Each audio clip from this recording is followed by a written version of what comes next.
There's 2 glasses of water up here. My wife must think this is a long sermon. Thank you, darling. Well, I'll do it. What a week it has been, huh? Pretty incredible.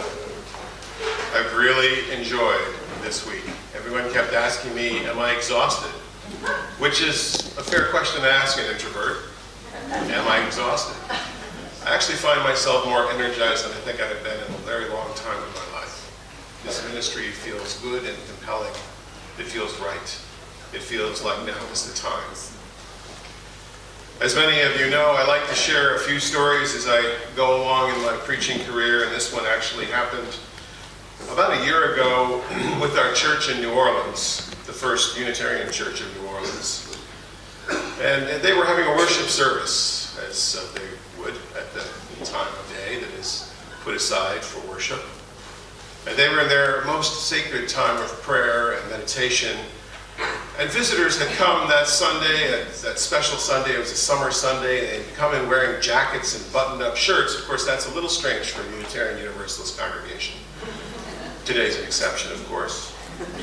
And suddenly, in the middle of this time of meditation and prayer, they tore off their jackets and opened up their shirts, and they were wearing T-shirts that said Operation Save America, which is an abortion fundamentalist group that seeks to disrupt abortion clinics and churches that actually support the right to choose. Out of the sacred silence, they began yelling about how our church, our First Unitarian Church of New Orleans, was a place of Satan, a church of murderers. For you see, just a few weeks before, the only Planned Parenthood clinic in all of New Orleans had used the church for its groundbreaking ceremony since their building 2 blocks away, since their building site was flooded by rain. The Reverend Deanna Van Diver, the church's community minister who was leading worship that day, told Rachel Maddow the most amazing thing had happened at that moment. In the midst of this incredible violation, can you imagine it here? In the midst of that incredible violation, the youth group, who had just spent the week being trained in leadership, made a circle around the congregation and kept the protesters on the outside of the circle, and they started singing Spirit of Life. And over their voices, Reverend Deanna asked the protesters to either join in singing or to take their protest across the threshold of the church and go outside. Well, they did just that. They went outside and they took their signs and their anger, and they went over to the religious education building and pushed their signs up against the glass so the kids could see it. And again, our young adults who were caring for those young ones that Sunday acted quickly, and they simply picked up the children and they took them to an interior room. Operation Save America decried the invasion publicly, but on its website congratulated the protesters for their, quote, dynamic witness. In the interview with Rachel Maddow, Reverend Deanna said she was grateful that her people were not willing to live in fear, but were willing to stand on the side of love. They acted from a place of compassion and respect, even though that was not what they were feeling at that time. And she went on to say that regardless of anyone's belief about abortion, to invade a church service was denying the fundamental right of our democracy, the right to peacefully practice our religion. Our religion, as Ed Thompson just composed the Theodore Parker piece, is like sunshine that goes everywhere. So today I'm going to speak to you about how we might enlarge our civic circumference with the fire of our faith. Not the rights or failures of the American culture or the heart-wrenching challenge of choosing an abortion. Instead, I want to talk about courage, the courage to save lives. Listen again to what Reverend Deanna said. When she spoke so calmly, she was grateful for her people who were not going to give in to fear. Despite what they were feeling, they acted out of compassion and respect. In my 25 years in ministry, I think I've come to believe fairly strongly that in order to live the full spiritual life, in order to live the grace-filled life that I talked about last Sunday, we must act in a way that goes beyond our individual feelings. You know, we pride ourselves, don't we, on this individuality of belief. So often, when someone asks you what Unitarian Universalists believe, you say what? You say, well, I know kids say this because I've heard them say it. They say, oh, you can believe in whatever you want. And I have to tell you, as a minister, I cringe when I hear that. Because it's not quite that free. It's somewhere in between. So how many Unitarian Universalists does it take to change a light bulb? Well, we choose not to make a statement, either in favor or against the However, if in your journey you have found that the light bulb works for you, you're invited to write a poem or compose an interpretive about your personal experience with that light bulb. You may then present it next month at our annual light bulb service, where we will explore various light bulb traditions, including incandescent, fluorescent, three-way, and tinted light bulbs, all of which are equal paths to luminescence. I mean, seriously, folks, if we're going to change the world, we have to move beyond worrying about the light bulb and worrying about the light. And that takes courage. I don't think that courage in and of itself is so hard. I think working against fear is a lot harder. Because fear is really the great Satan. Fear drives people to kill. Fear drives them to abandon their families, their principles, their communities, even this one. Courage rests in moving beyond fear and feelings towards that guiding principle of our free religion: compassion, trust, hope, and respect. Courage is not the absence of fear. Courage is reason over fear. That's what we see happening so often in our churches today. That's what we saw happen at the First Unitarian Church of New Orleans. The youth took seriously what we teach them, and that should be something that we keep in mind, because kids pay incredible attention to what we say and do. Take it from someone who has 6 kids and has been a preacher his whole life, and I can tell you that if I did one thing that was just a little off color, I had the moral police right at my elbow telling me what was right and what was wrong. By calming our fears of what will happen to us and trusting a little more in the goodwill of people, we are able to open ourselves up to a new kind of spirituality. It's not just that we're like-minded, it's that we're liberal in the midst of a less than progressive era.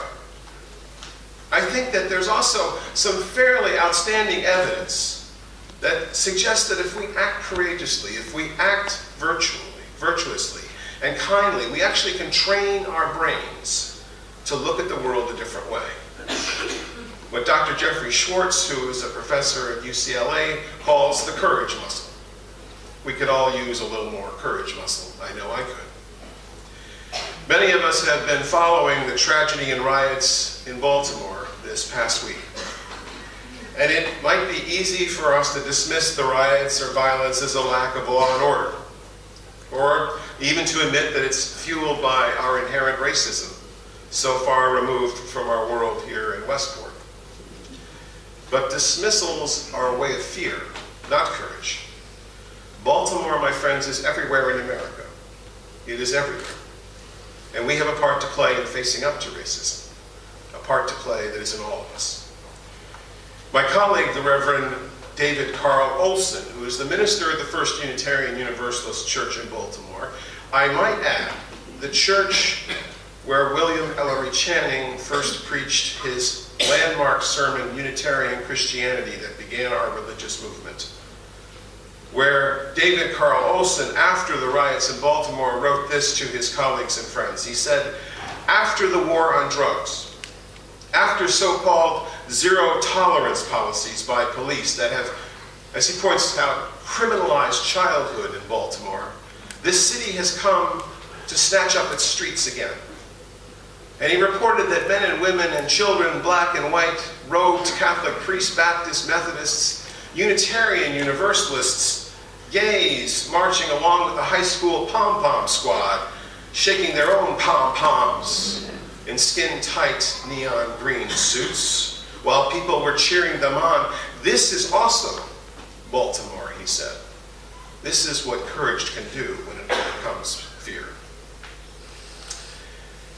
You know, I'm not a recovering alcoholic, and that sometimes is a mistake because I don't drink as much as I used to. There's a lot of reasons for that, but it's okay.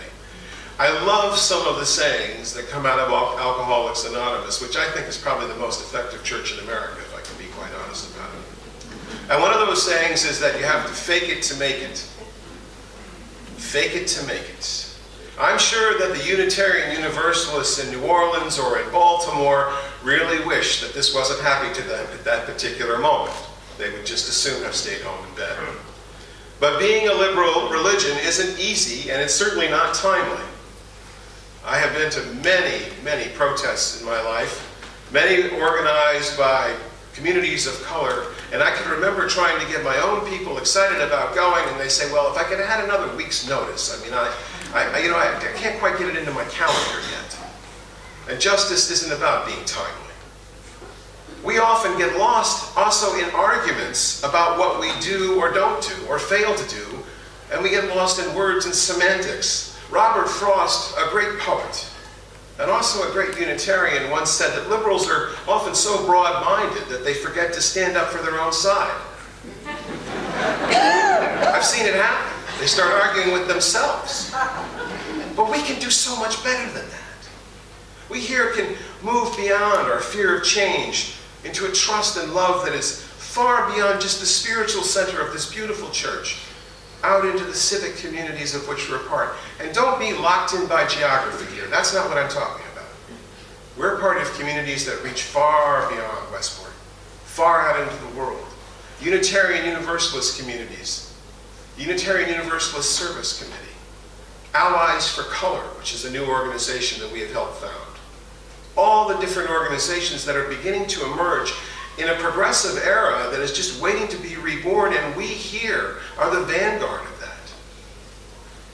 We can move beyond our fear of change, whether it's our fear of change in the community itself or the fear of change in the world in which we live, and we can light a spark, and we can make something new.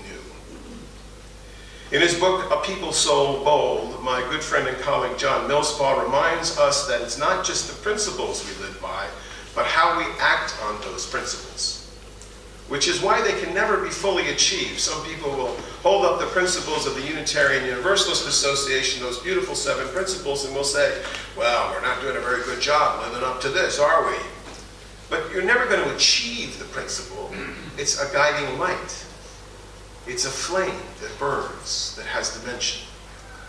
We have to begin first with interior courage, the swallowing of our own fear and going on with what might not go away so easily. Many years ago, I stood before a group of angry citizens in my role as the chair of the Human Relations Commission in Frederick, Maryland, which is a little town just outside of Washington, D.C. Very conservative community. And I was there to introduce local legislation to county commissioners that would protect the rights of the LGBT community to have housing afforded to them. And we had actually done a study, an underground study, where we had sent folks in who were obviously very gay, and they tried to rent an apartment and they were turned away. And so we put this legislation together. And I can tell you, standing before a couple of hundred unfriendly people is not like standing in front of your smiling faces.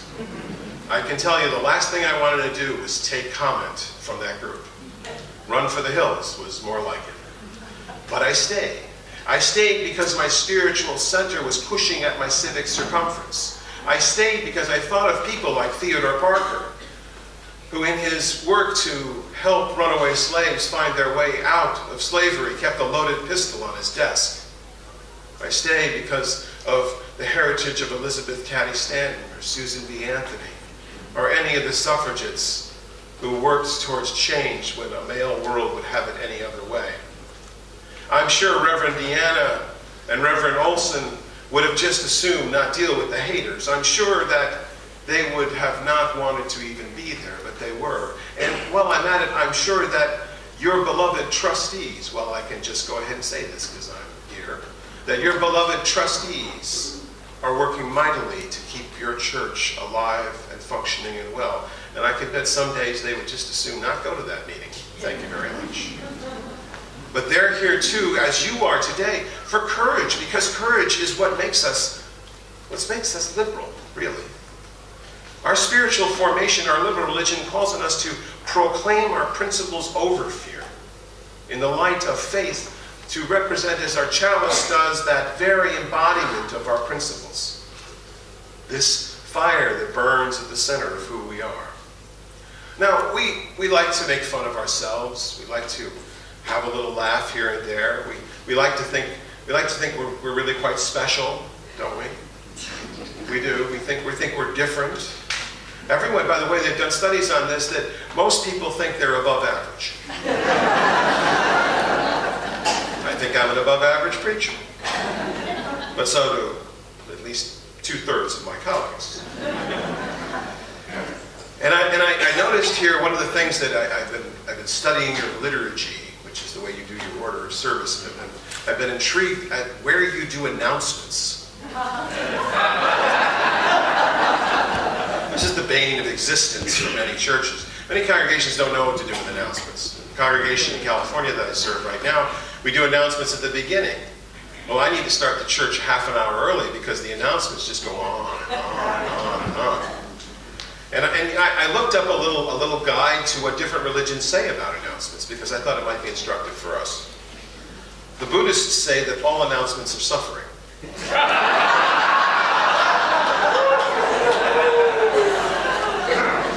And Muslims say that announcements are submission. And Christians say in heaven there are no announcements. And the Jews say, well, only your mother should be giving announcements.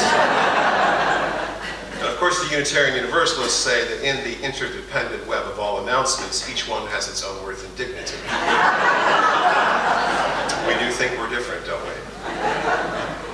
But we're not. We're not that different. We're not that different than the 1,100 congregations in North America of which we're a part. We're not that different than most liberal religious people. We're not that different than most people who just seek meaning and solace and courage to face the day. And now I'm asking you as your potential new senior minister to go and expand that some more. Because I think in the expansion we become more. And we're not alone in our faith. We're not. We're part of a movement. That's why we call it, Unitarian Universalism is called a movement. It's not really a denomination, actually, technically. It's not. You're a freestanding congregation. You're about to exercise that authority of democracy, which is only yours to exercise. Only you can call a minister. Only you. No one else. Not from on high, not some bishop somewhere. Although I can tell you sometimes us ministers would like to have a bishop somewhere. But that's the way she rolls. And you are part of this great buzzing confusion that makes up who we are as Unitarian Universalists. And you need to remember that even in this sacred congregation, this beautiful community, with all this potential, this rocket on the firing pad as the engines have started, you are not alone. You will orbit with other Unitarian Universalists. When I was standing at that podium in Frederick, Maryland, and facing that hostile crowd, I wasn't alone. I was standing with an entire tradition at my back. And about a third of my congregation was in the crowd too, which I'll lie. I may call on you to do that from time to time. I may ask you to actually come and go to something with me. It's tempting in the midst of change and the insanity of the world in which we live in, the crisis in Baltimore, the crisis in Gaza, children dying as they're crossing the desert trying to come to America, to think that evil might have conquered us somehow. But I want you to take courage, my friends. I do. I want you to take courage because the world, while it suffers, is also immensely blessed. We are a free faith, and that freedom allows us to look at things differently than perhaps some of our other interfaith brothers and sisters. And we are called beyond fear into courage, to sing out the hatred, to gather up the children. We have two impulses that make up our reason for being a liberal religion, especially because we depend on one another to help discern meaning. Creating meaning is not something we do by ourselves, it's something we do together. Last week, in the first Sunday I was with you, I spoke about the need for every one of us to find a spiritual center in our lives that will hold us in the midst of difficulty and change, in spite of time and death and the space between the stars. And that interior journey that we crave needs an outer circumference in which to live, which is why we extend the light beyond these beautiful walls. Otherwise, we run the risk of being a church that only serves itself. The other day, as I was listening to the birds that I hadn't heard since my childhood, I heard geese. Now, I know what geese are about. I'm not naive. I know it's big poop and they bite and they're not very friendly.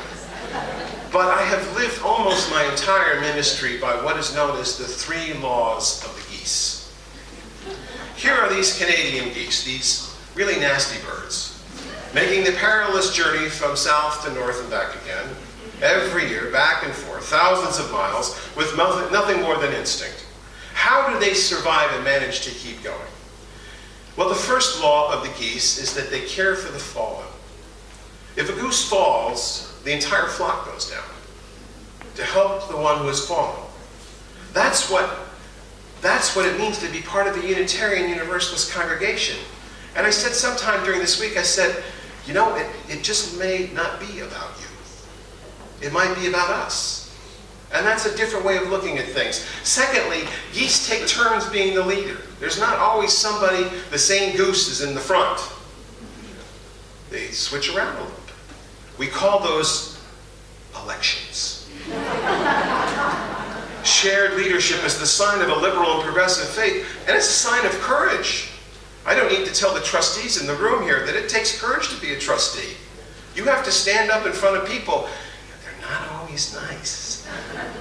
We need to be nice. But we also need to have the courage to lead, because if you don't lead, the people have no one to follow. And finally, the third law of the geese is that you honk encouragement from behind. And that's your job. Whatever we do in the world together, those of you who are quite at the front lines need to honk encouragement from behind, because this is what it's going to take to make a free faith here in Westport and beyond. None of us are courageous alone. All of us need one another, whether it's a church in New Orleans, the front lines in Afghanistan, in Baltimore, here in Westport, providing water for children who are crossing the desert, as the church in Tucson, Arizona is doing. We are courageous simply by coming together and being here. And we can invite our friends to church, which is also an act of courage, I understand. So this is good. You know, our forebears were burned at the stake for what they believed. Michael Servetus was burned in 1553 for proposing that Jesus was a man who gave his life for a saving message, and we would do well to follow him. John Huss, a forebearer in our Universalist heritage, was burned at the stake for the audacity to propose that we're all the same in the eyes of God. That's where that chalice comes from. He offered the chalice, which was just for the priests, to all the people of the church. And for that, he was burned at the stake.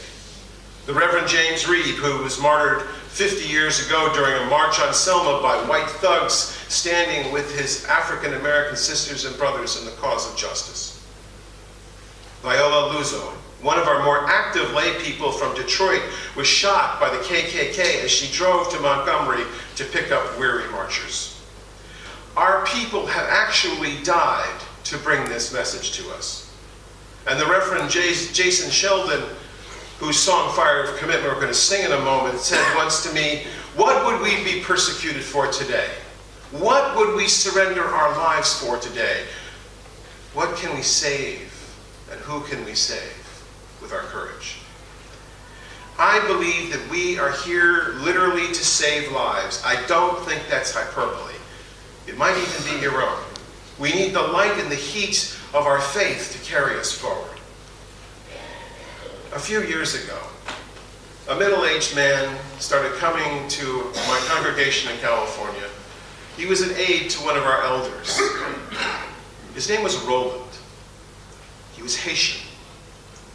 And I noticed that he was impeccably dressed. And when I would speak to him, His diction was perfect, clearly, though English was not his first language. He would listen to the sermons, he would sing, he was a wonderful baritone.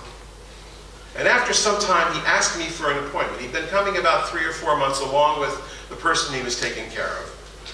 And he came to me, and I said, well, let's sit down in my office and let's talk. And we sat down together, and he said he was going to be leaving his work as an aide, and he was going to go to law school. Well, I realized, and this is a horror to many ministers, I realized he knew absolutely nothing about this guy. And then I began to wonder, well, was it because he was a person of color? And like all the things that we good, conscious Unitarians feel guilty about. And I'm sitting there and I'm listening to him, and I said, tell me your story. I don't know your story, which, by the way, I'm not going to make that mistake with you. We're going to find a way to get to see most of your stories. And he sat down across me, and I said, tell me about your life. And he said, well, actually, he'd gone to MIT. He'd gone to Boston College, and then he went to MIT. He had a graduate degree in electronic engineering. I went, whoa, back up. Where did this all start? And he said, listen, what I need you to know first, Reverend, is that this church saved my life. I grew up in Haiti. My father was a colonel in Papa Doc's army.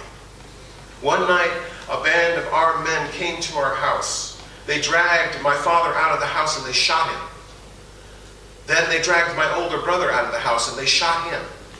My mother and I managed to escape. We traveled day and night to the Dominican Republic, and from there we were able to go to the United States and seek political asylum. I worked hard. I supported my mother. I went to school. I did well. He said, after I graduated from MIT, I went to Southern California to work in aerospace. I worked on the Hubble telescope. I married the woman of my dreams. Unfortunately, she died 6 months later of cancer. And then I decided that all this pressure was not what I needed. I needed something else, so I left electrical engineering to take care of elders. I thought, this is what I want to do, and the man I had been caring for would be the age of my father. But he said, Reverend, for many years I've had these nightmares, terrifying nightmares, about my father and my brother's murders. I went to see doctors, I took drugs, I changed careers, I came close to suicide. But since coming here and learning that we have the power of God within us, the nightmares have stopped. They've stopped. So I decided that because they stopped, this was a sign that I should move on. And so I'm going to become a lawyer to defend the rights of the politically persecuted. I need to go on. But I want you to know that you Unitarians saved my life. Don't stop. My friends, we don't get to see how this faith and the power of each other changes lives very often, but they do. And I would ask us today to consider how we will burn for change, because I believe we are tender for the world. Anybody got a match?